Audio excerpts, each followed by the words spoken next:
Hello everyone, आज date है 8 अप्रैल 2021 और द हिंदू एडिटोरियल डिस्कशन में आपका स्वागत है। आज हम दो आर्टिकल डिस्कस करने वाले हैं। हमारा फर्स्ट आर्टिकल रिलेटेड होगा लोक अदालत से और सेकंड आर्टिकल हम डिस्कस करेंगे ट्रांस पर्सन्स को लेकर के। तो चलो डिस्कशन स्टार्ट करते हैं। हमारा जो फर्स्ट आर्टिकल है वो लोक अदालत से रिलेटेड है। सबसे पहले हम हिस्ट्री को डिस्कस करेंगे लोक अदालत से रिलेटेड और फिर क्या क्या इसके पॉजिटिव पॉइंट्स हैं, फिर क्या क्या इसके कंसर्न हैं, उन सबको हम डिस्कस करेंगे। तो पहले प्रीलिम्स के लिए जो बेसिक फैक्ट्स हैं उनको हम डिस्कस कर लेते हैं। लोक अदालत का अर्थ क्या होता है? लोक अदालत का अर्थ होता है पीपल्स कोर्ट और ये गांधीयन जो प्रिंसिपल्स हैं उनके ऊपर आधारित है लोक अदालत। सुप्रीम कोर्ट के अकॉर्डिंग ये जो लोक अदालत है इसकी हिस्ट्री काफ़ी पुरानी है। मतलब ये हमारे एंशियंट इंडिया के समय से लोक अदालत चलती आ रही है। ये जो अल्टरनेटिव डिस्प्यूट रिजोल्यूशन है उसका एक मेन कंपोनेंट के रूप में माना जाता है। मतलब जो लोग हैं उनको जस्टिस बहुत ही इजीली बिना ज़्यादा पैसा खर्च किए उनको जब जस्टिस मिल जाता है कॉमन पीपल को, तो उसके अकॉर्डिंग ये काफ़ी इम्पोर्टेंट है। अगर हम लोक अदालत के ऑर्गेनाइजेशन की बात करें तो लोक अदालत में एक जुडिशियल ऑफिसर होता है, एक जो चेयरमैन के रूप में काम करता है, एक लॉयर होता है और एडवोकेट, और एक होता है सोशल वर्कर।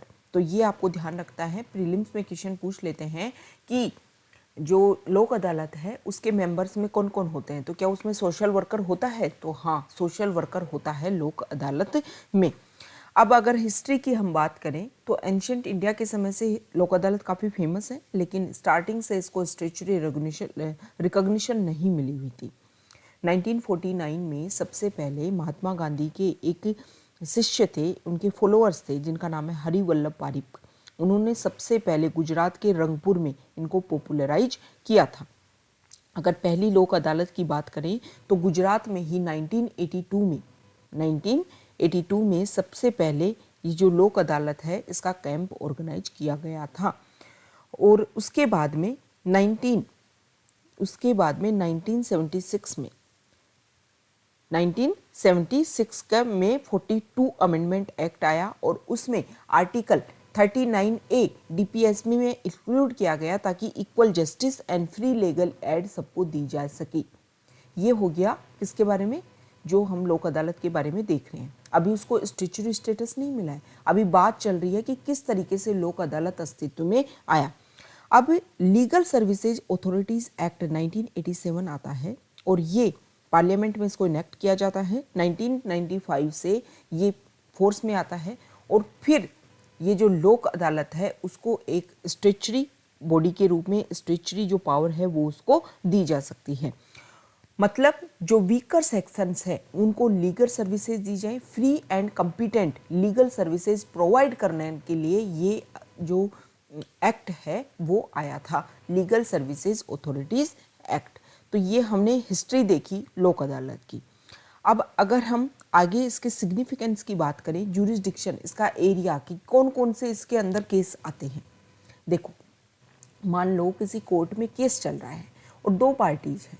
अब उनमें से या तो एक पार्टी कोर्ट में लिख करके दे दे कि हमें लोक अदालत में केस लेकर के जाना है और उससे भी ज़्यादा जो कोर्ट है वो इससे सेटिस्फाइड होना चाहिए, तब जा सकता है। या फिर दोनों की दोनों जो पार्टीज़ हैं वो आपस में बोले कि हमें लोक अदालत में जाकर के समझौता करना है, लोक अदालत में हमें हमारा केस चलवाना है, तो जाकर के जो केस है वो ट्रांसफ़र हो सकता है।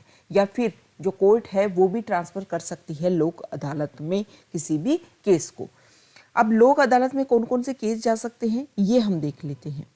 ऐसे मैटर्स जैसे कि मैट्रिमोनियल मैटर्स हैं, फैमिली डिस्प्यूट्स हैं, इसमें डाइवोर्स वाला नहीं आएगा, डाइवोर्स एक्सेप्शन है, ये कोर्ट में केस चलता है।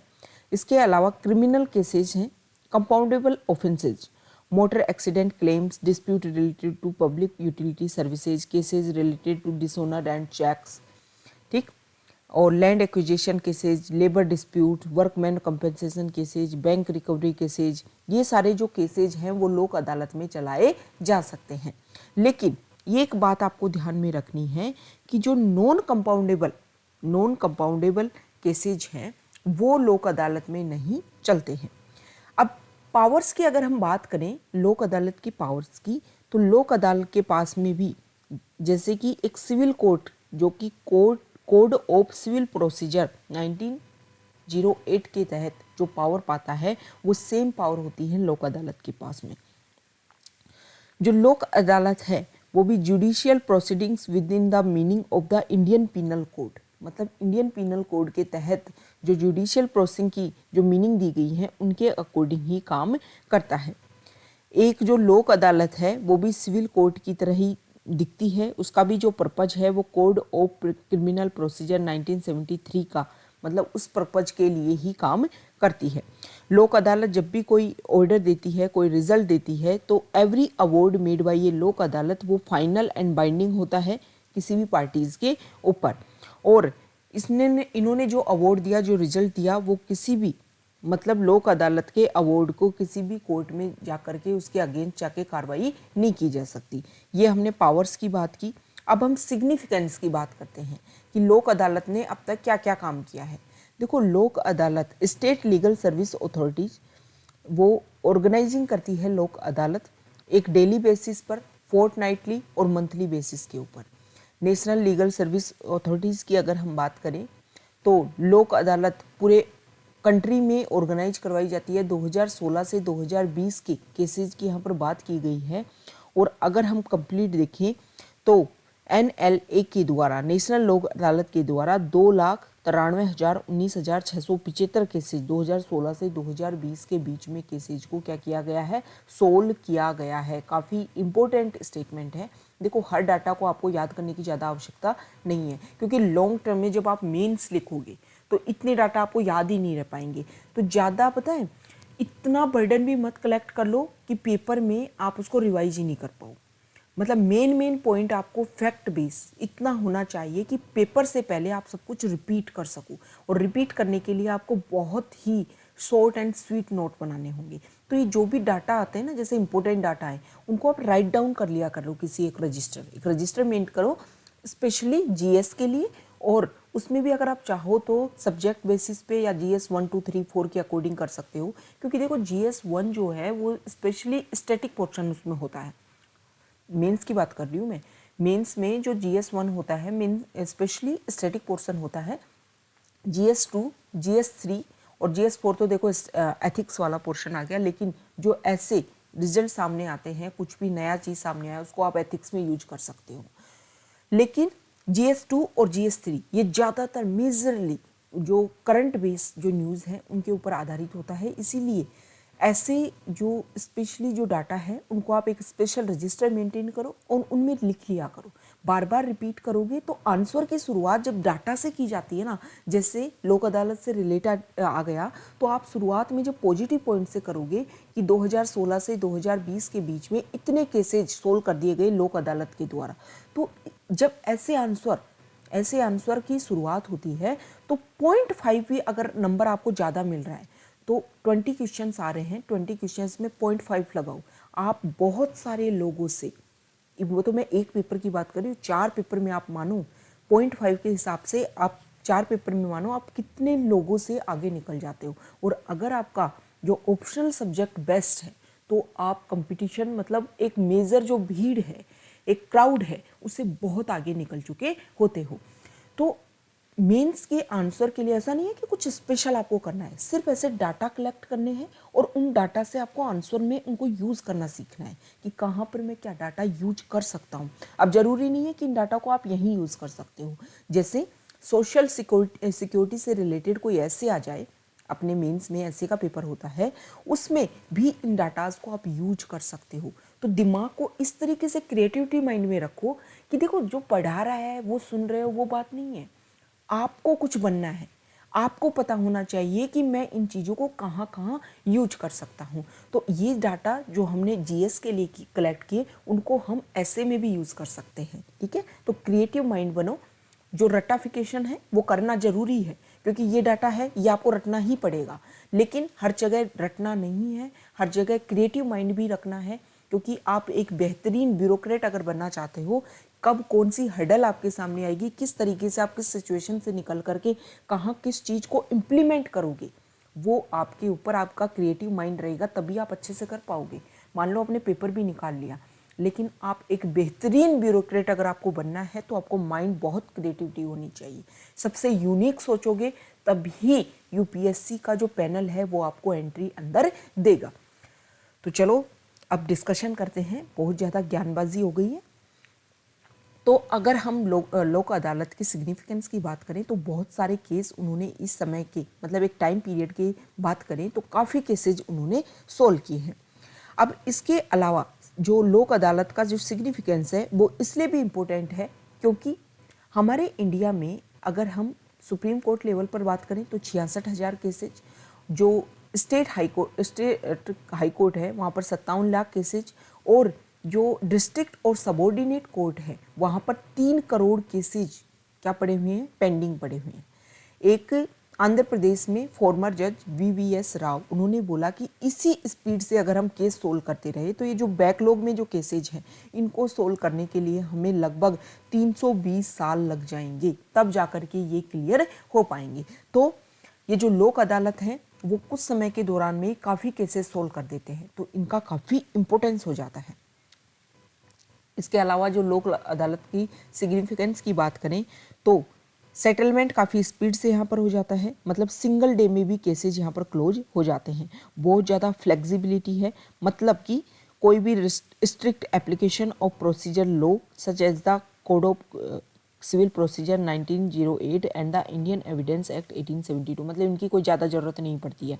इकोनॉमिक अफोर्डेबिलिटी होता है, कोई भी कोर्ट की फीस नहीं लगती है, और finality of awards, no further appeal is allowed, मतलब आप कहीं भी जा कर के इसको अलाउ, जिन्होंने जो रिजल्ट दिया है, जो अवार्ड दिया है, उसको आप कहीं अपील नहीं कर सकते हो। तो ये बहुत अच्छी बात है, लोक अदालत काफ़ी अच्छे से काम कर रहा है। ये हमने देखा सिग्निफिकेंस ऑफ लोक अदालत। अब अगर हम बात करें लोक अदालत के बारे में और ज़्यादा चीज़ें, तो 2015-16 के बीच में जो नालसा है उसने कुछ डाटा क्रिएट किए और इस तरीके से उन्होंने बोला कि जब भी हमारी लोक अदालत क्रिएट होगी, हम कैंप लगाएंगे, तो एक मंथ में एक सिंगल डे को किसी स्पेसिफिक टाइप ऑफ डिस्प्यूट को क्या किया जाए, सोल्व किया जाए। मान लो एक दिन सिर्फ ह्यूमिलिएशन से रिलेटेड या कुछ प्रॉब्लम्स हैं, जैसे और भी कुछ परेशानी हो गई, मतलब एक दिन को एक तरीके के केस ही सोल्व किए जाएं। 2017 में लेकिन ये जो प्रैक्टिस है इसको डिसकंटिन्यू कर दिया गया और सारे केसेज को एक ही सिंगल डे में हैंडल करने की परमिशन दे दी। देखो इससे क्या हुआ, जो कॉस्ट है वो तो रिड्यूस हो गई, लेकिन जो समस्या मेन ये बनी रही कि अगर स्पेशल हम एक ही पॉइंट से रिलेटेड बात करते हैं तो बहुत सारे केसेज को हम, स्पीड तो देखो इससे भी बढ़ी, ये जो हुआ ना कि सारे केसेज को एक दिन में सोल्व किया जाए, इससे भी स्पीड बढ़ी, लेकिन जो रिजल्ट है, जो प्रॉब्लम है, वो ज़्यादा अच्छी तरीके से नहीं निकल करके आई। तो अब जो लोक अदालत है उसको लेकर के बहुत सारे कंसर्न है। कंसर्न की अगर हम बात करें तो देखो जो अभी तो अगर हम बात करें कोविड-19 के समय में ई लोक अदालत भी ऑर्गेनाइज की गई नेशनल और स्टेट लेवल के ऊपर। पहली जो नेशनल ई लोक अदालत है इसमें फिजिकली और वर्चुअली दोनों ही तरीके से वीडियो कॉन्फ्रेंसिंग की गई थी और 10,42,816 केसेज को सोल्व कर दिया गया था। लेकिन ये जो संख्या है वो पहले 2017, 18 और 19 की तुलना में कम है। तो इसलिए ये बात है कि पहले जितनी एफिशिएंसी थी उसी के अकॉर्डिंग काम नहीं कर पा रही है लोक अदालत, और इस एफिशिएंसी की हमें बहुत ज़्यादा ज़रूरत है। इसके अलावा अगर हम बात करें, DY चंद्रचूड़ एक जस्टिस हैं, उन्होंने सुप्रीम कोर्ट की ई कमेटी को चेयर किया है और उन्होंने रिसेंटली एक ड्राफ्ट पब्लिश किया है ई कोर्ट प्रोजेक्ट को लेकर के। अगर ये एक बार इम्प्लीमेंट हो जाता है तो जो एडजुकेटरी प्रोसेस है उसकी एफिशिएंसी को इम्प्रूव करने में ये गेम चेंजर होगा, मतलब कुछ समय में भी हम बहुत ज़्यादा चीज़ों को सोल्व कर पाएंगे। तो ये इसका सॉल्यूशन हो सकता है, क्योंकि कोविड-19 पेंडेमिक की वजह से भी हो सकता है कि जो केसेज हैं वो कम सोल्व हो पाए हों। अब देखो और भी बहुत सारी परेशानी है लोक अदालत को लेकर के, जैसे कि जो लोक अदालत है इससे पहले 2008 में state of Punjab versus Jalore Singh, इसमें जो सुप्रीम कोर्ट ने ये बोला कि लोक अदालत के जो एक प्योरली कंसिलिएटरी है और इसका कोई नो एजुकेटरी और जुरिडिक्शन फंक्शन है, मतलब लोक अदालत की जो एक पावर है उसको डिमिनिश करने की कोशिश की गई सुप्रीम कोर्ट के द्वारा। तो इस तरीके से लोक अदालत जितने अच्छे से काम कर रही है, बहुत सारे केसेज को सॉल्व कर रही है, तो उसकी अगर पावर को, उसका जो स्टेटस है उसको डिमिनिश करोगे तो वो अच्छे से काम नहीं कर पाएगी। इसके अलावा और भी कंसर्न ये है कि देखो एक दिन में इतने इतने केस सोल्व कर दिए जाते हैं लोक अदालत के द्वारा, तो ये प्रॉब्लम हो सकता है। क्योंकि बहुत बार ऐसा होता है कि जो गरीब लोग हैं उनके ऊपर तो रिजल्ट को क्या कर दिया जाता है, इम्प्लीमेंट कर दिया जाता है कि अरे नहीं नहीं मान लो आप इतना है कि, और लोग जो हैं, जो वीकर सेक्शंस के लोग हैं वो मान भी लेते हैं। उनको लगता है कि यार कोर्ट में जाएंगे बहुत ज़्यादा खर्चा होगा। जैसे कि वो डिमांड कर रहे हैं, मान लो कोई व्यक्ति है, पुअर पर्सन है, वो डिमांड कर रहा है कि 1 लाख रुपए या 2 लाख रुपए हमें मिलने चाहिए इस रिजल्ट के तहत, लेकिन सामने वाली पार्टी बोलती है कि नहीं 50,000 में डन करो। तो लोक अदालत उनके ऊपर पावर प्रेशर क्रिएट करती है कि ठीक है 50,000 में मान जाओ।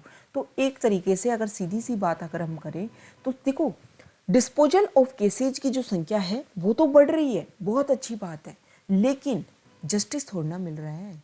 आइडिया ऑफ जस्टिस जो है वो तो अंडरमाइन किया जा रहा है। लोगों को जो रियल में चाहिए वो तो मिल ही नहीं पा रहा है। आप किसी भी चीज़ को लेकर के उनके ऊपर दबाव बना रहे हो और सिर्फ अपने केसेज की संख्या कि हमने देखो इतने केस सोल्व कर दिए, ये तो गलत है। इससे तो जो लोगों को मिलना चाहिए, जो उनको रियल में जो जस्टिस मिलना चाहिए वो उनको मिल ही नहीं पा रहा है। बहुत बार ऐसे केस होते हैं, जैसे कोई पुअर वुमेन है, उसने कोई केस लेकर के आया, लेकिन फैमिली कोर्ट के द्वारा जब उसको डिक्टेट किया जाता है और हार्मनी के आधार पर, जैसे मैट्रिमोनियल कोई डिस्प्यूट है तो हार्मनी, अरे नहीं प्यार से रहो, अच्छे से रिस्पेक्ट करो, एक दूसरे का साथ दो, तो देखो इस तरीके से प्रॉब्लम सोल्व तो हो जाती है, उन लोगों को भेज दिया जाता है। लेकिन जो रियल जस्टिस एक वीमेन को मिलना चाहिए वो तो मिल ही नहीं पा रहा है। तो लास्ट में इस आर्टिकल में ये बोला गया है कि एफिशिएंसी और स्पीड बढ़ाना बहुत अच्छी बात है। ऑनलाइन और ऑफलाइन आप दोनों पर फोकस कर रहे हो, लेकिन उसके साथ में आपको क्वालिटी ऑफ जस्टिस के ऊपर फोकस करना होगा। क्वालिटी ऑफ जस्टिस अगर आपने फोकस नहीं किया तो सबसे बड़ी प्रॉब्लम हो जाएगी। इस साल की जो नेशनल लोक अदालत 2021 है वो 10 अप्रैल को हेल्ड होगी। 10 अप्रैल को उसके ऊपर काम किया जाएगा। अब देखो नए हमारे जस्टिस बनने वाले हैं एन.वी. रमन्ना। उनसे ये आशा की जा रही है कि वो कुछ ऐसे इनोवेटिव स्टेप्स लें ताकि क्वालिटी ऑफ जस्टिस को अंडर नेशनल लोक अदालत के तहत एक तरीके से इम्प्रूव किया जा सके। मतलब कुछ इनोवेटिव आइडियाज़ की ज़रूरत है, इनोवेटिव स्टेप्स की आवश्यकता है। नेक्स्ट आर्टिकल देखो, ट्रांस पर्सन से रिलेटेड ये आर्टिकल है, और अगर हम इसके बारे में देखें, जो ट्रांसजेंडर पर्सन्स हैं, एक सेकेंड,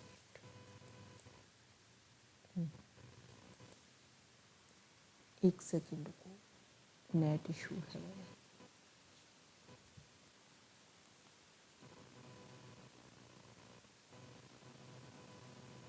एक सेकेंड,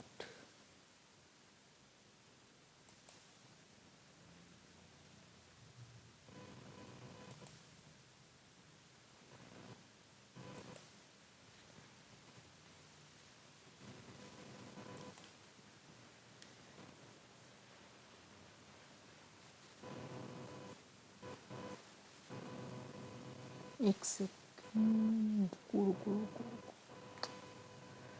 नेट का इशू आ रहा है।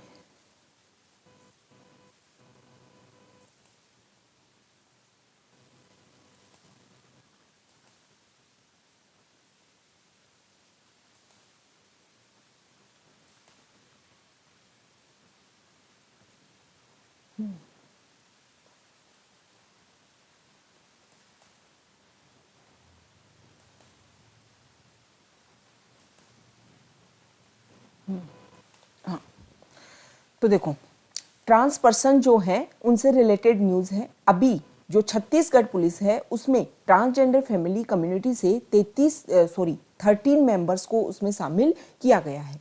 तो इस आर्टिकल में ये बोला गया है कि 2014 में सुप्रीम कोर्ट का जो रिजल्ट आया था NALSA versus union of India, उस एक्ट के तहत ही उस ऑर्डर के तहत ही ये जो ट्रांसजेंडर पर्सन है उनसे पहले, इस ऑर्डर से पहले, सुप्रीम कोर्ट के इस रूल से पहले, इस ऑर्डर से पहले कोई भी लीगल रिकॉग्निशन नहीं थी इस कम्युनिटी के पास में। तो जब सुप्रीम कोर्ट ने ये ऑर्डर पास किया और तब से उनको लीगल एक रिकॉग्निशन मिली है कि जो transgender person have the right to decide their self identified gender, मतलब सेल्फ आइडेंटिफाइड जेंडर है, अगर वो ट्रांसजेंडर पर्सन्स के ऊपर जो ऑप्शन है उसके ऊपर क्लिक करते हैं तो उनको खुद को ये पावर है कि वो खुद को डिक्लेरेशन दे रहे हैं कि हाँ मैं ट्रांसजेंडर कम्युनिटी से आता हूँ। तो ये बहुत अच्छी बात है जहाँ पर हम इक्वलिटी और एक तरीके से सबको फ्रीडम, सबको इक्वलिटी जो हमारी कॉन्स्टिट्यूशन में बात की गई है वो सब कुछ दी जाने की कोशिश की जा रही है। धीरे धीरे जो हमारे कॉन्स्टिट्यूशन है उसमें अमेंडमेंट किए जा रहे हैं और इस तरीके की जो पॉजिटिव पॉइंट्स जो निकल करके आ रहे हैं ना वो काफ़ी इंपॉर्टेंट चीज़ें हैं।